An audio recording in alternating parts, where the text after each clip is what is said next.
বলটা হাতে নিলেন একেবারে লিওনেল মেসির মতো করে। এরপর যা হয়েছে তা সাধারণত দেখা যায় জাদুর মঞ্চে, কিন্তু রোনাল্ডো দেখালেন ফুটবলের সবুজের গালিচাতে, ডান পায়ের ভেলকিতে একেবারে টপ কর্নার বরাবর পাকানো শুট। পাকিস্তান গোলকিপারে চেয়েছে দেখা ছাড়া কিছু করার ছিল কি?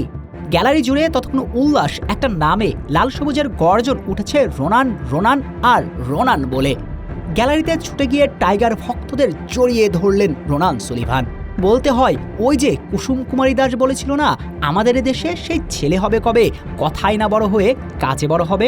রোনান সুলিভান ঠিক সেই ছেলেটাই হয়ে এসেছেন লাল সবুজের দেশের জন্য।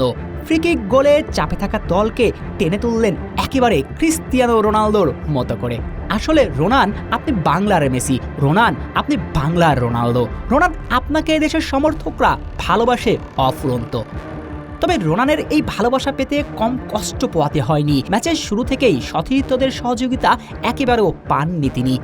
43 মিনিট ম্যাচের বয়স তখন। বল পায়ে নিয়ে যাচ্ছেন মোর্শেদ আলী। রোনান সুলিভান গোলপোস্টের অনেকটা ফাঁকা জায়গায় মার্কারকে এড়িয়ে স্পেস খুঁজে নিয়ে দাঁড়িয়ে আছেন। অথচ আশ্চর্যকরভাবে সেইখান থেকে রোনানকে পাসটা দিলেন না মোর্শেদ আলী, দিলেন স্বার্থপরের মতো এক শুট। তাতেই রাগান্বিত রোনান সুলিভান। প্রশ্ন জাগে, রোনান সুলিভানের সঙ্গে ইতিমধ্যেই কি শুরু হয়েছে হিংসা? প্রশ্নটা আসছে কারণ প্রথম হাফে একবার নয়, দুইবার নয়, তিনবার একই ঘটনা ঘটিয়েছেন মোর্শেদ।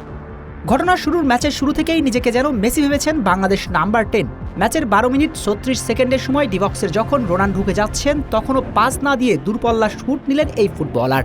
ম্যাচের 42তম মিনিটে একই ঘটনার প্রতিচ্ছবি। রোনান সুলিভান যখন ফাঁকা জায়গায় দাঁড়িয়ে, তখন রোনানকে পাস না দিয়ে শুট নিয়েছেন।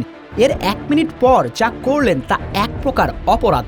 ডিবক্সের মাঝে মার্কারকে এড়িয়ে স্পেস খুঁজে নিয়ে রোনান দাঁড়িয়েছিলেন ফাঁকা জায়গায়।